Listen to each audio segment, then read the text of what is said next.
we're going to look at the pros and cons of using Microsoft OneNote.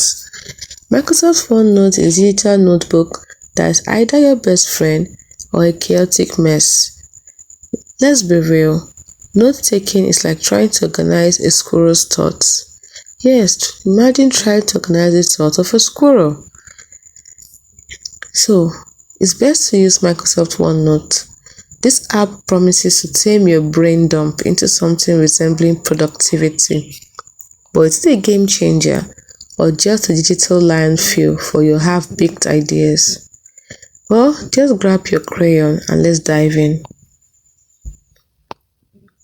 When it comes to organization, yes, you have sections, pages, and notebooks like a binder but without a paper cut, which is a pro. But the con is that organized chaos is still chaos. So, rest in peace, my meeting notes from 2018. When it comes to the category of cross-platform, it works on your phone, your laptop, and your toaster, probably.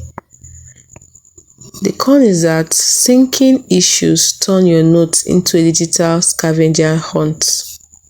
So it always has syncing issues. By syncing, I mean syncing.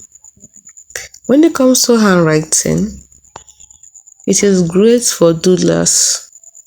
Those people that like to doodle on their books. So it's great for doodlers who pretend they are taking notes. But the con is that your handwriting still looks like a doctor's prescription. When it comes to collaboration, you can share notes so your team can witness your brainstorming madness. But the con is that real-time editing, someone just deleted your entire to-do list using real-time editing. Then lastly, let's look at the price.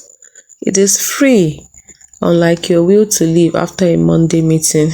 And as for the con, it is free until you realize you need Office 365 for the good stuff. So what's my final verdict? Should you use OneNote or just stick to sticky notes? If you're a student and you're a planner, yes, you can use Microsoft OneNote and your notes will never look scattered or chaotic again. But if you're a minimalist, just use your arm as a caveman, because it doesn't really work. It's expensive a little bit. Anyway, OneNote is like a well-meaning but slightly scatterbrained teacher. It is great for structure, bad for your sanity. Use it to organize, but maybe don't rely on it for your grocery list. P.S. If you find your lost notes, let us know. We have been searching since 2016. Are you still unsure? Try it for a week. What is the worst case? Try it for a week. What is the worst case? You will have a digital graveyard of forgotten ideas. That's all. Hope you found this video helpful.